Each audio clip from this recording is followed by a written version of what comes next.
స్వాగతం స్వాగతం స్వాగతం స్వాగతం తెలుగు నేల విరబూసిన సకల కళారూపులకు తెలుగు జాతి తెలుగు ఖ్యాతి తేజరిల్లు తరుణులకు తెలుగు నేల విరబూసిన సకల కళారూపులకు తెలుగు జాతి తెలుగు ఖ్యాతి తేజరిల్లు తరుణులకు సుగంధాలు విరిసే కుసుమాలతో సుగంధాలు విరిసే కుసుమాలతో స్వాగతం స్వాగతం స్వాగతం స్వాగతం సంగీత సాహిత్య రంగములందు గళం విప్పి కళం పట్టి రాణించిన రమణులకు సంగీత సాహిత్య రంగములందు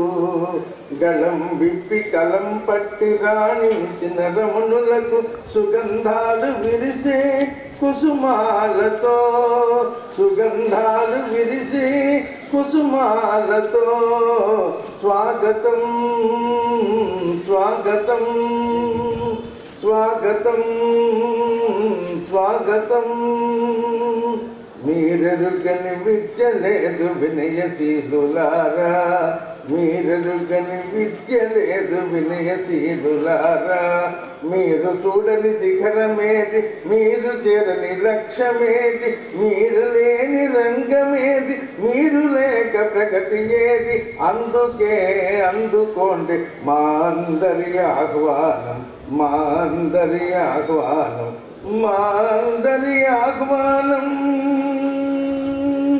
మా అందరి ఆహ్వానం గుళ్ళపల్లి సోదరుని సాదర ఆహ్వానం.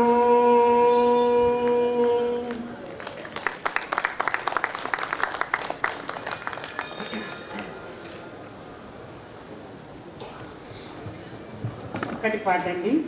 మీరు లేని రంగం ఏది, మీరు లేని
పురస్కారం, మదర్ తెరిసా సేవా పురస్కారం మొదలుగా 15 పురస్కారాలను ఇప్పటి వరకు అందుకున్నారు.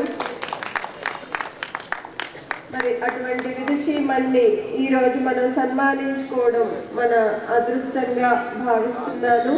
ఇటువంటి కార్యక్రమాన్ని చేపట్టిన ముళ్ళపల్లి సుబ్బారావు సేవా సంస్థ వారికి మరొకసారి అభినందనలు. ఈనాటి మరొక విశిష్ట మహిళా పురస్కార గ్రహీత శ్రీమతి మాధవపెద్ది మీనాక్షి గారికి అభినందనలు.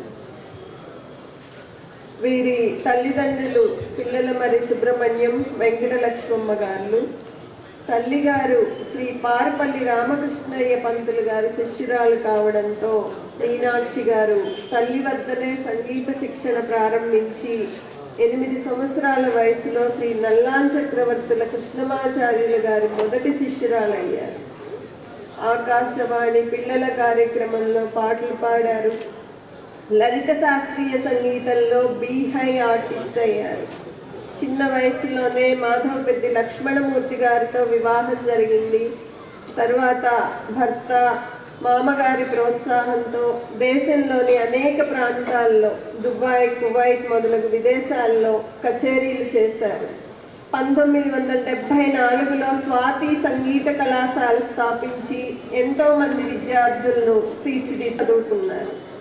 ఇప్పటికీ శాస్త్రీయ సంగీత ప్రచారానికి కృషి చేస్తున్నారు. ముత్తుస్వామి దీక్షితార్ కృతులు, పద్మావతి వెంకటేశ్వరం మొదలైన ఆడియోలు చేశారు.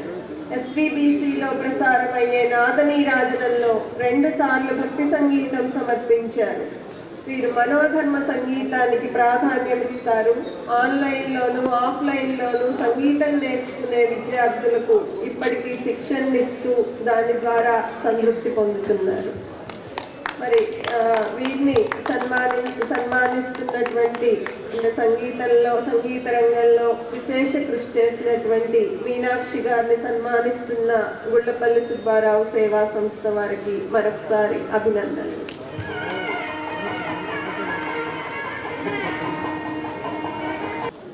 ఇప్పుడు సన్మానం తర్వాత ఒక మంచి ఘట్టం అండి.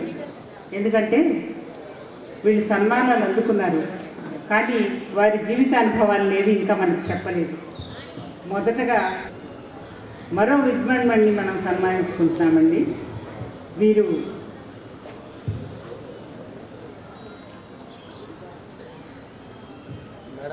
VSD శ్యామసుందరీదేవి గారు. వీరు మన గుంటూరు వాస్తవ్యులు. వారిని దయచేసి వారి ఉచితాసనం అలంకరించాల్సిందిగా కోరుకుంటున్నాను. ప్రొఫెసర్ TMP మహదేవన్, శ్రీ దివాకర్ల వెంకటావధాని గారు మున్నగు ప్రముఖుల ఉపన్యాసాలను విని తను స్ఫూర్తి పొంది వాళ్ళ నాన్నగారి దర్శకత్వంలో శ్రీ జిడ్డు కృష్ణమూర్తి, శ్రీ నిసర్గదత్త, శ్రీ ఆదిశంకర, భగవాన్ రమణ బోధనలు, తత్వాల్ని ఆకలింపు చేసుకున్నారు. వీరి రచనలు ఉన్నాయండి. శ్రీ రమణ జ్యోతుల ప్రచురితమైనవి శ్రీ రమణ మహర్షి, అరుణాచల జ్యోతిర్గమనం, మరణానుభవము, ప్రార్థన అనేవి వీరి రచనలు.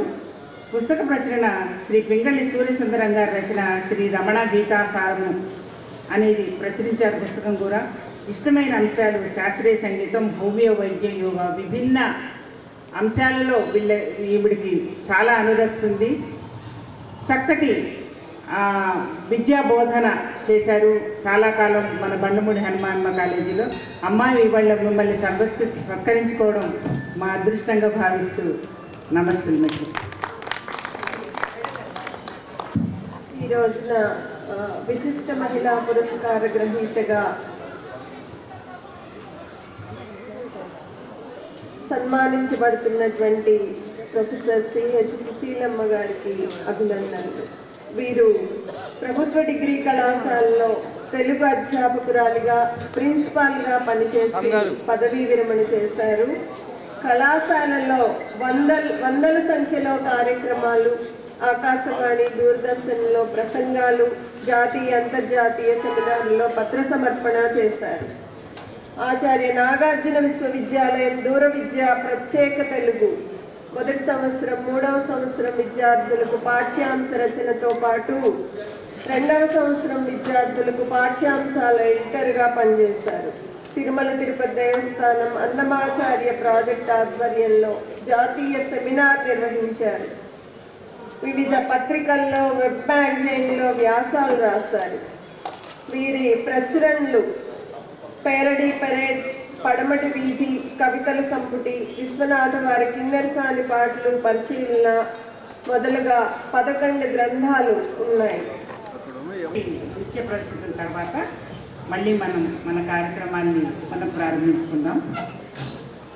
ఇప్పుడు విదుషీమణి శ్రీమతి రామలక్ష్మి గారిని సన్మానించుకుందాం. వేమూరి రామలక్ష్మి గారిని.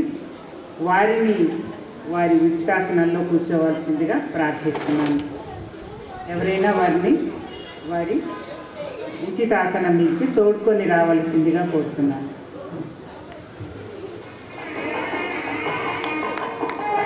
మంగళి బ్రాడీపేట గుంటూరు వారు కూడా ఆమెను దుస్తాలతో సత్కరిస్తూ సన్మానిస్తున్నారు.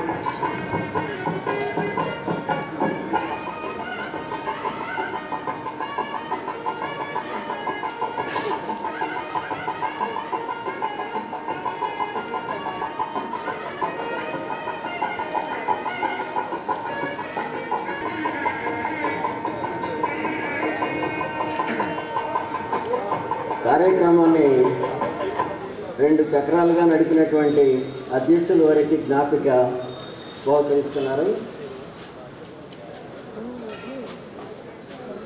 తర్వాత మరొకరు విజయలక్ష్మి గారికి అధ్యక్షులు గారు మాట్లాడతారు. చూసుకోండి.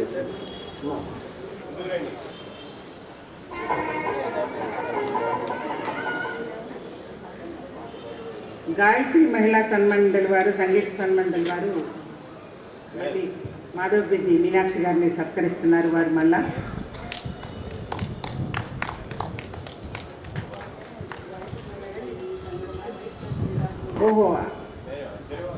ఆవిడ మీనాక్షి గారు గాయత్రి మహిళా సన్మండలికి వైస్ ప్రెసిడెంట్గా, ఉపాధ్యక్షురాలుగా కూడా ఉన్నారట వారు.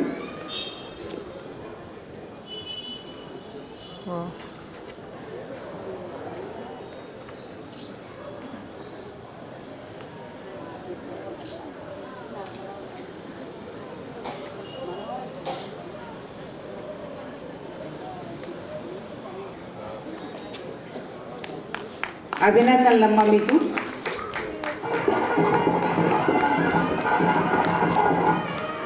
శ్యామసుందరీదేవి గారు మరొక్కసారి ముందుకు రావాల్సిందిగా కోరుతున్నాను.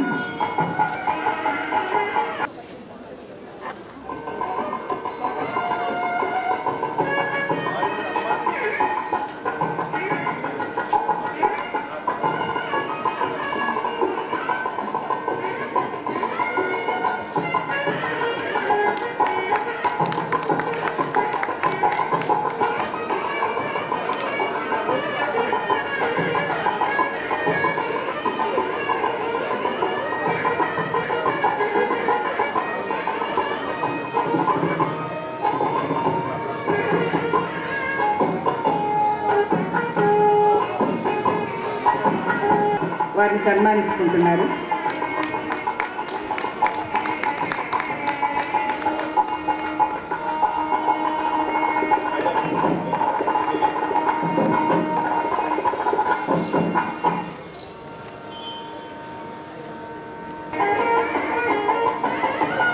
సన్మాన పత్రం చదువుతున్నానండి.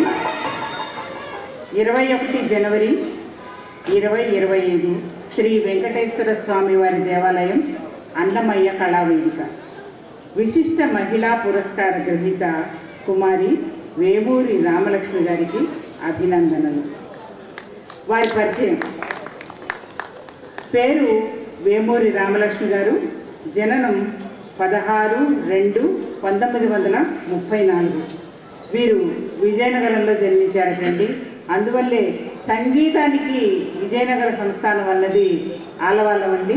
అందుకే వారు చక్కటి సంగీతంతో ఇంత స్థాయికి వచ్చారు. వారి తల్లిదండ్రులు శ్రీ వేమూరి నరసింగరావు, శ్రీమతి అన్నపూర్ణమ్మ గారు. విద్యార్హతలు: ప్రాథమిక, ఇంటర్ విద్య విజయనగరంలో అభ్యసించారు. వీణా సంగీతం Andhra university BA, English, Telugu, సంగీతం ఇవన్నీ ఆంధ్ర యూనివర్సిటీలో అభ్యసించారు. హిందీ మధ్యమ పరీక్ష దక్షిణ భారత హిందీ ప్రచార సభ వారి ద్వారా సర్టిఫికేట్ పొందారు. తర్వాత ఉన్నత విద్య కర్ణాటక సంగీతం, వీణా టెక్నికల్ డిప్లొమాలు చేశారు. ఉద్యోగం మన గుంటూరులోని శ్రీమతి బండ్లమూడి హనుమాయమ్మ కళాశాల గుంటూరులో చేశారు. తర్వాత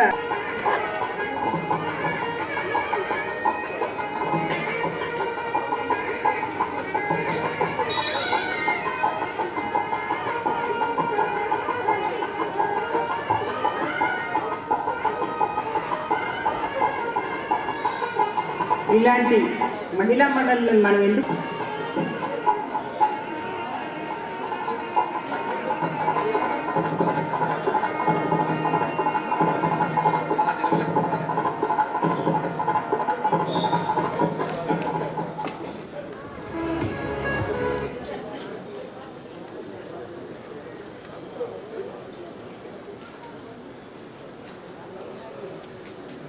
రసాయన శాస్త్రంలో MSc ఎంపిక చేశారు. సత్యాయి కాలేజ్ అనంతపురంలో విద్యాభ్యాసం చేశారు. ఇక్కడ గుంటూరులోనే బండ్లమూడి హనుమాయమ్మ జూనియర్ కాలేజీ ప్రిన్సిపాల్గా పదవీ విరమణ చేశారు. ప్రస్తుతం వీరు భగవాన్ శ్రీ రమణ మహర్షి సత్సంగను 25 సంవత్సరాలుగా తన స్వగృహంలో అంకిత భావంతో నిరాడంబరంగా నిర్వహిస్తున్నారు. బాల్యం నుండి ఆధ్యాత్మికత, అనురక్తి, రామకృష్ణ పరమహంస స్వామి రామతీర్థ రచనలు చదివి ఆధ్యాత్మిక జీవనం కొనసాగించాలనే నిర్ణయంతో అనంతపూర్ శ్రీ సత్యసాయి మహిళా కళాశాలలో పట్టభద్రులై ఉన్నత విద్యను కూడా కొనసాగించారు. బాబాగారు ఉత్తమ అధ్యాపక అవార్డును అందుకున్నారు. మద్రాసు తెలుగు అకాడమీ జాతీయ పురస్కారాన్ని, తెలుగు అధికార భాషా సంఘ పురస్కారాన్ని, ఎన్టీఆర్ తెలుగు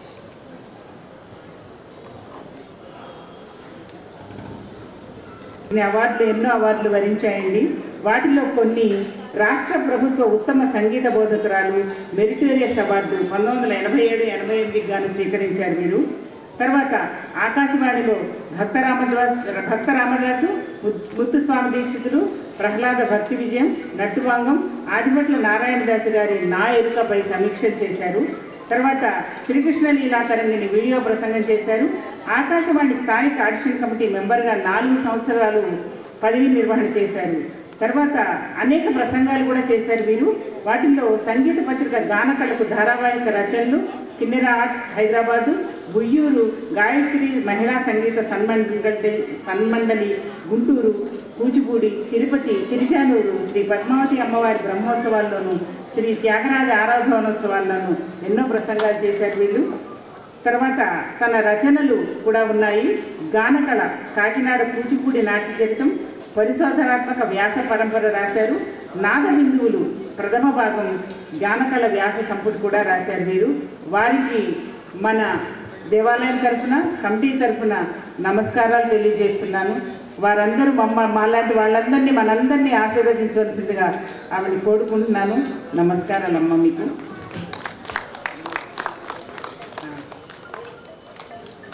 నుంచి చాలా చక్కగా నడుపుతున్నటువంటి ముందుర్తి స్వరాజ్య పద్మజ గారిని సన్మానం అందుకోవాల్సిందిగా కోరుతున్నాం. తర్వాత మేడం గారు వాళ్ళ స్టాఫ్ కూడా వచ్చారు. వాళ్ళు కూడా మేడం గారిని సన్మానం చేసుకుందాం అనుకుంటున్నారు. శ్యామసుందరి దేవి గారికి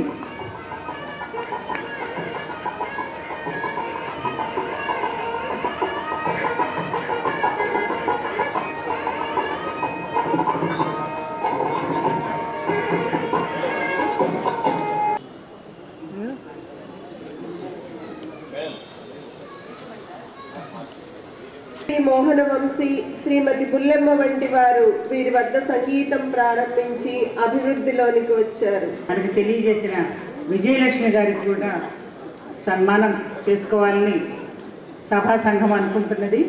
వారిని కూడా తమ ఆసనాన్ని అలా మన గుంటూరుకే మణిహారమైనటువంటి ఈ దేవాలయంలో దాదాపు ఎంత రఫ్గా లెక్కేసుకున్నా ఒక 100 పైన కార్యక్రమాలు నేను చేసుకుంటాను. కాబట్టి ఇక్కడ వచ్చినటువంటి వాళ్ళలో చాలామంది నాకు తెలిసిన వాళ్ళే.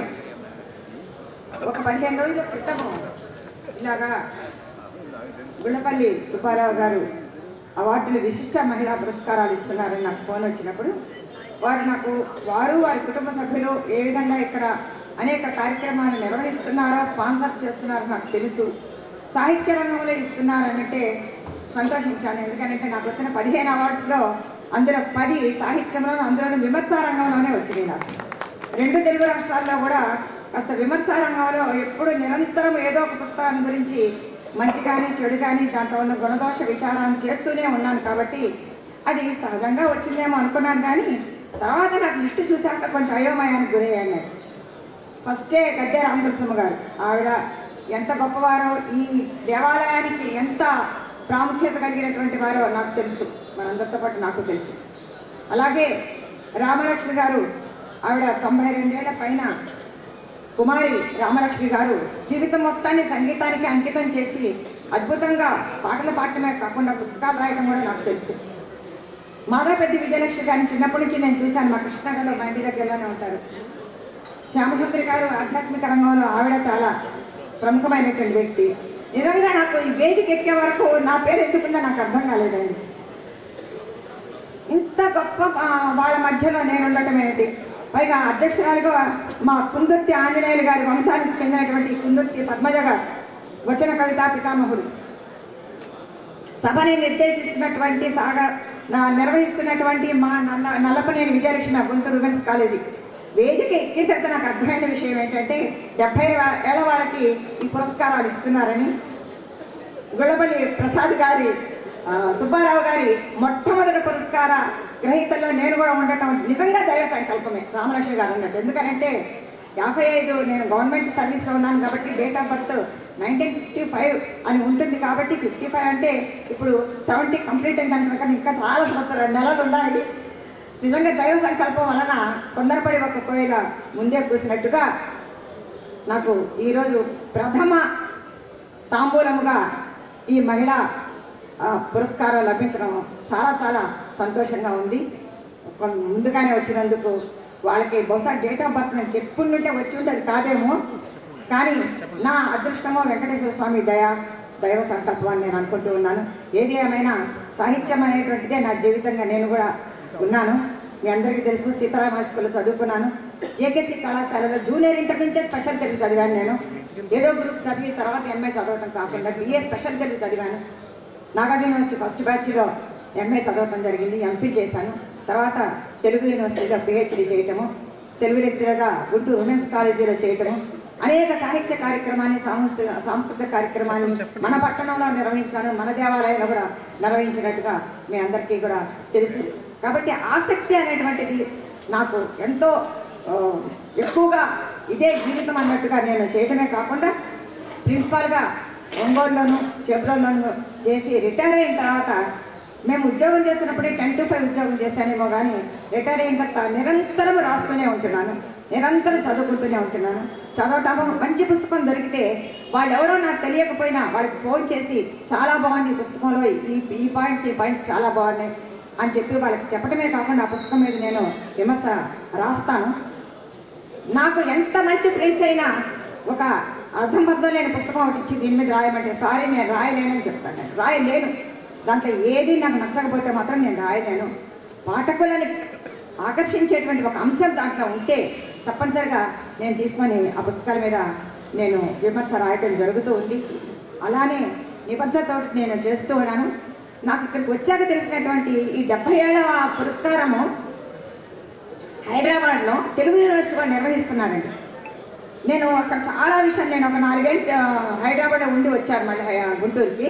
ఈ 4 ఏళ్లలో నేను చాలా అక్కడ అబ్జర్వ్ చేసినటువంటి విషయాలు మొదట్లో కొంచెం నేను ఆశ్చర్యపోయాను. ఏంటి వీళ్ళు మా తెలంగాణ, మా భాష, మా సంస్కృతి అని ఇంత అంటారేమిటని మొదట్లో అనుకున్నాను. కానీ తర్వాత నాకు అర్థమైంది మనం అనుకోకపోవటం మన దురదృష్టం. మరీ ముఖ్యంగా 5 ఏళ్ల నుంచి, ఈ 5 ఏళ్ల నుంచి సంగీతం కానీ సాహిత్యం కానీ ఏ సాంస్కృతిక రంగంలో కానీ మనం ఎక్కడున్నామో మనందరికీ బాగా తెలుసు.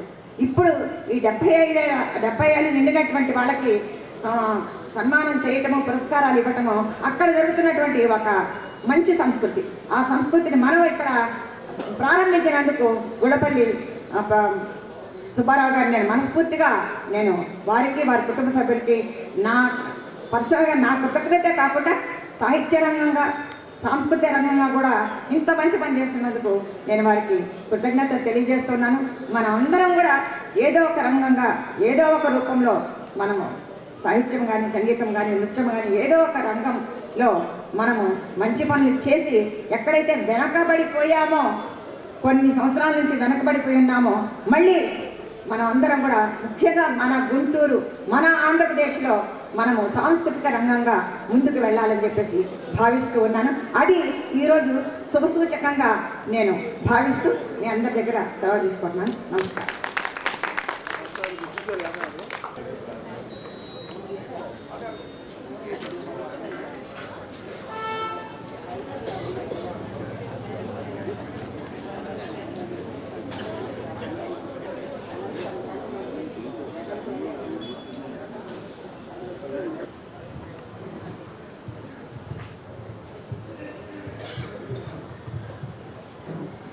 ఓం వెంకటేశాయ నమః.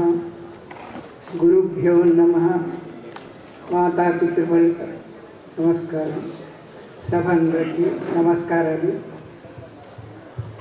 నేను ఈ అవకాశం నాకు వస్తుందని కానీ వెంకటేశ్వర స్వామి దర్శనం ఈరోజు చేసుకోగలుగుతానని కానీ కళ్ళలో కూడా అనుకోలేదు. ఎందుకంటే నేను ఇక్కడికి రావడం చాలా కష్టమైన పని, అందరినీ ఇబ్బంది పెట్టడం ఆశ అయితే ఉంటుంది. అయితే సాంబశివరావు గారు తప్పకుండా రావాలి అని చెప్పి చాలా ఒత్తిడి చేశారు. రెండోది నాకు ఇంకొక ఆశ పుట్టింది, ఈ అవకాశాన్ని వదులుకుంటే మళ్ళా వెంకటేశ్వర స్వామి దర్శనం చేసుకోవటం దుర్లభం అవుతుంది, అంటే తప్పకుండా వచ్చి దర్శనం చేసుకోవాలి అని సంకల్పించుకున్నాను. రెండోది ఏమిటంటే నాకు నిన్న చిన్న ఒక భయం అనుకోండి, ఏదనుకోండి కొంచెం వచ్చింది. అనుకోకుండా నిన్న మధ్యాహ్నం మా ఇంట్లోకి బాల హనుమంతుడు వచ్చాడు. ఆ రావటంలో ఏమైందంటే నా పక్క నుంచే వెళ్ళాడు, దగ్గరలో. ఇంకా అది చూసిన తర్వాత నాకు దేవుడు సందేశం పంపించాడేమో తప్పకుండా రావాలని అని ఆ ఉద్దేశం ఒకటి గట్టిగా, ఏ ఇబ్బంది వచ్చినా సరే ఇక్కడికి రావాలి అనేటటువంటి సంకల్పం ఒకటి కలిగింది. ఇంకొక విషయం ఏమిటంటే ఏదో నాకు తోచినటువంటి వ్యాసాలు రాస్తూ ఉండడం, వాటిని ప్రింట్ చేస్తే బాగుంటుందని కొందరు కోరటం వల్ల నాదబిందువులు అనే పేరుతో ఒక పుస్తకం ఇంతకుముందు నేను పబ్లిష్ చేశాను. ఇప్పుడు రెండో భాగం అవుతుంది. మొదటి భాగం ప్రింటింగ్లోకి వెళ్ళే ముందర కూడా ఒకసారి అనుకోకుండా ఇక్కడికి రావడం జరిగింది 2 సంవత్సరాల క్రితం. మళ్ళీ ఈ అవకాశం అందుకే వచ్చిందేమో, భగవంతుడు నన్ను ఆజ్ఞాపించాడు అని చెప్పి అనుకుని మనసులో గట్టిగా నిర్ణయించుకుని భగవంతుడి ఆశీర్వచనం కోసం అని చెప్పేసి తప్పకుండా వచ్చాను. ఈ అవకాశం ఇచ్చినటువంటి పెద్దలందరికీ, ఇక్కడున్న కార్యవర్గానికి, ముఖ్యంగా పెద్ద సాంబశివరావు గారికి, వీరందరికీ కూడా నమస్కారాలు. ఇంకొక చిన్న విషయం ఏమిటంటే ఇందాక ఆడవాళ్ళకి ఇంతవరకును మనకి ఎక్కువ అవకాశాలు ఇవ్వలేదు, దాని నుంచి వెనకబడిపోయారు, ఇప్పుడు వస్తున్నారు, అందరూ బాగా చేస్తున్నారు అని చెప్పి ఆవిడ చెప్పారు. ఆ మాట నిజమే. కానీ పరిణామక్రమం అనేటటువంటిది ఒకటి మీరు గమనించుకోవాలి. ఎందుకంటే నా వయస్సుని బట్టి చూసుకుంటే మీరు నాకంటే ముందర వాళ్ళు 1 శతాబ్దం, అప్పటి పరిస్థితులు వేరు.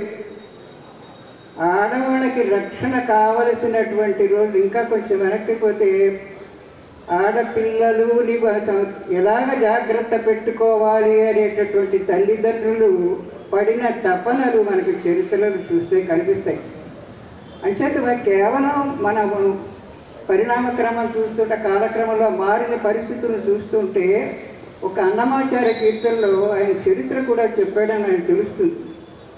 రాజులు చేసినటువంటి దౌర్జన్యాలు, తురకలు చేసినటువంటి బ్రాహ్మలు, పిల్లలు, గోవులు, స్త్రీలు, వానభంగాలు ఇవన్నీ చూసిన తర్వాత అంత భయంకరమైనటువంటి పరిస్థితుల్లో ఆ రోజుల్లో వాళ్ళకి రక్షణ కావలసి వచ్చి తప్పనిసరిగా వాళ్ళని పెట్టవలసి వచ్చింది అనేటటువంటిది నేను అనుకుంటున్నాను.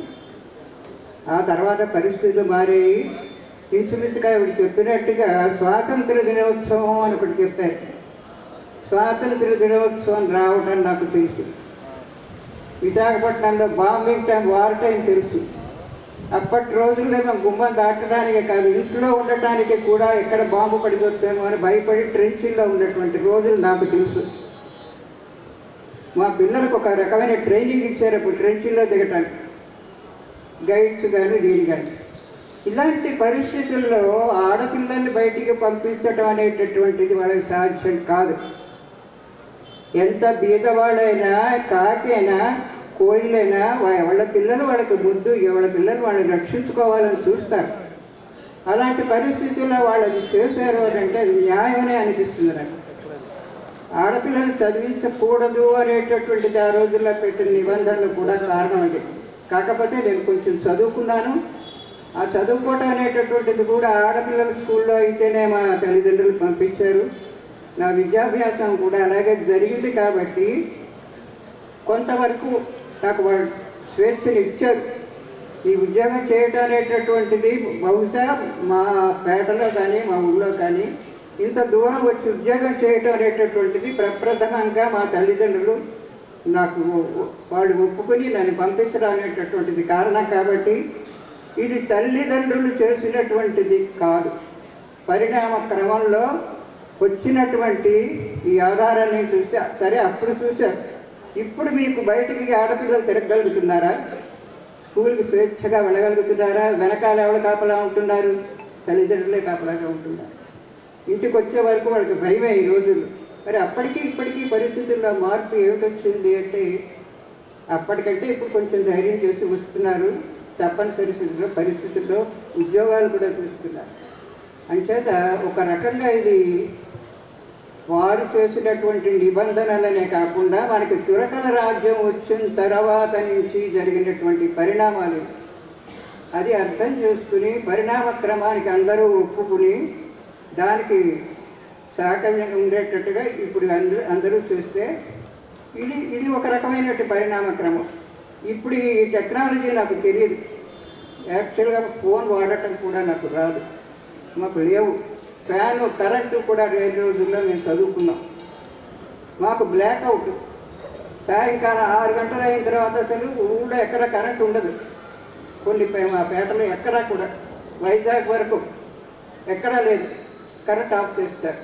1 గంట ముందర మార్పు చేశారు గడియారం. అంటే 6 గంటలు మనకి గడియారంలో ఇప్పుడు అవుతుందంటే అది 7 గంటలు చూపిస్తుంది. అంటే గంట ముందు వచ్చేస్తుంది. రాత్రి అంతా అక్కడ దీపం, దేవుడి దగ్గర దీపం కూడా ఉంటే కూడా మాకు ఆ పరిస్థితుల్లో వాళ్ళు తలుపు కొట్టి దీపం దగ్గర పెట్టడానికి వీల్లేదంటే దాచి మూత పెట్టుకుని దేవుడి దగ్గర దీపం పెట్టినటువంటి రోజులు మా ఇంట్లో నాకు తెలుసు. అంచేత ఇది పరిణామక్రమం.